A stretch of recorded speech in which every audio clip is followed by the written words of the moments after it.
Dear students, welcome to this channel. Students, class 10th में यदि आप पढ़ते हैं तो आपके लिए यह वीडियो बहुत ही इंपॉर्टेंट होने वाला है। सामाजिक विज्ञान के जो लघु उत्तरीय प्रश्न होते हैं उसमें कि भूगोल और इतिहास के प्रश्नों को मैंने सिलेक्ट किया हुआ है। इन प्रश्नों को आप कभी भी एग्जाम में छोड़कर ना जाएं, क्योंकि ये जो प्रश्न है बहुत ही बार पूछे हुए हैं, मतलब मोस्ट इंपॉर्टेंट प्रश्न में समझिए इनको। तो मैंने पहले यहाँ पर इतिहास के प्रश्नों को सिलेक्ट किया हुआ, फिर इसके बाद मैं भूगोल का आपको रिवाइज करवाऊंगा। इन प्रश्नों के साथ साथ आपको इसका आंसर भी प्रोवाइड कराया जाएगा। आपको इसमें अगर कोई दिक्कत होती है तो आप हमें कमेंट बॉक्स में बताइएगा, हम आपका इसको आंसर भी देंगे। आइए प्रश्नों को देख लेते हैं, जिसमें पहला प्रश्न हम सभी लोग का है, रॉलेट एक्ट क्या था?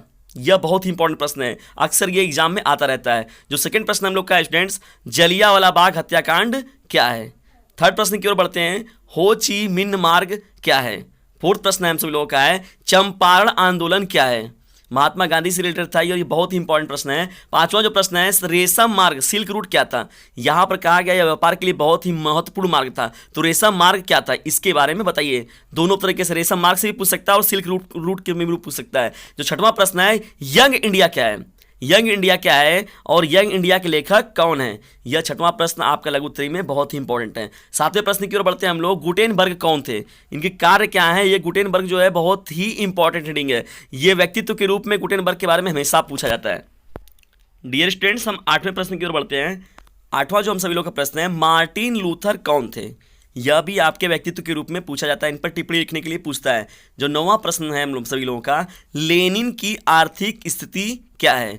या इनकी जो आर्थिक नीति इन्होंने बनाया था लेनिन ने, उनकी आर्थिक नीति क्या है? इस पर टिप्पणी लिखने के लिए लघु उत्तरीय प्रश्नों में पूछा जाता है अक्सर। जो 10th प्रश्न है हम सभी लोगों का स्टूडेंट्स, जेनेवा समझौता कब और किसके मध्य हुई? बढ़ते हैं 11वें प्रश्न की ओर, वैश्वीकरण क्या है? तो वैश्वीकरण जो हो गया और भूमंडलीकरण के रूप में भी, ये दोनों प्रश्नों को ज्यादातर क्या होता है लघु उत्तरीय प्रश्नों में पूछा जाता है। 12वां प्रश्न है, जर्मनी का एकीकरण क्या है या क्यों हुआ? ऐसे ही हमारा जो 13 प्रश्न है, दांडी यात्रा क्या है या दांडी नमक यात्रा जो हम लोग देखे हैं, महात्मा गांधी जी ने इस यात्रा को प्रारंभ किया था, तो यह भी बहुत ही इंपॉर्टेंट प्रश्न है। स्टूडेंट्स, जो हम लोग का 14वां प्रश्न है, वाटरलू का युद्ध किसे कहते हैं? यह भी बहुत ही इंपॉर्टेंट प्रश्न है। 15वां, राष्ट्रवाद क्या है? इसकी विशेषताएं क्या हैं? तो ये राष्ट्रवाद क्या होता है इसके बारे में हमें बताना है। तो लघु उत्तरीय प्रश्न में यह भी बहुत ही इंपॉर्टेंट प्रश्न है। जो 16वां प्रश्न हम सभी लोग का है, सविनय अवज्ञा आंदोलन के क्या परिणाम हुए?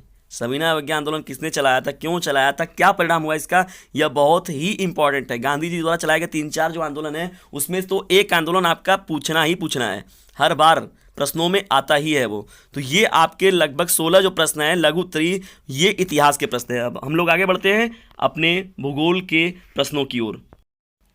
भूगोल के मोस्ट इंपॉर्टेंट सिलेक्टिव प्रश्नों में जो हमने प्रश्नों को सिलेक्ट किया है स्टूडेंट्स आप लोग के लिए, तो उसमें पहला प्रश्न हम सभी लोगों का है, पवन अपर्दन क्या है? तो यह बहुत ही इंपॉर्टेंट प्रश्न है। जो सेकंड प्रश्न है, चिपको आंदोलन क्या है? यह क्यों चलाया गया? यह लघु उत्तरीय प्रश्न में भूगोल के बहुत ही इंपॉर्टेंट प्रश्न है। थर्ड प्रश्न जो है हम लोग, चावल की खेती के लिए भौगोलिक दशाएं क्या है? तो चावल की खेती हो गई या गेहूं की खेती के लिए भौगोलिक दशाएं क्या है? तो यह भी आपके इंपॉर्टेंट प्रश्न है। जो फोर्थ प्रश्न है, बहुउद्देशीय नदी परियोजनाओं से आप क्या समझते हैं? तो यह तो मोस्ट इंपॉर्टेंट प्रश्न है। बहुउद्देशीय नदी परियोजनाएं, कोई ना कोई एक परियोजना के बारे में आपसे आप पूछेगा ही पूछेगा। जो पांचवा प्रश्न है हम लोगों का, भूकंप तथा सुनामी में क्या अंतर है? यदि आप अंतर को याद करते हैं तो भूकंप और सुनामी के बारे में आप अच्छे से जान जाएंगे। तो ये लघु उत्तरीय प्रश्न में बहुत ही इंपॉर्टेंट होने वाला है। जो 6 प्रश्न हम लोग का है, बायोगैस क्या है? स्टूडेंट्स, हम लोग अपने अगले प्रश्न की ओर बढ़ते हैं। जो 7वां प्रश्न है, हरित क्रांति क्या है तथा इसके परिणाम बताइए। तो हरित क्रांति क्या है, इसके कारक क्या हैं, इसके परिणाम क्या है? यह भी बहुत ही महत्वपूर्ण प्रश्न है। हरित क्रांति से रिलेटेड क्वेश्चन कुछ ना कुछ बनता ही आपका तीनों ही सेक्शनों में।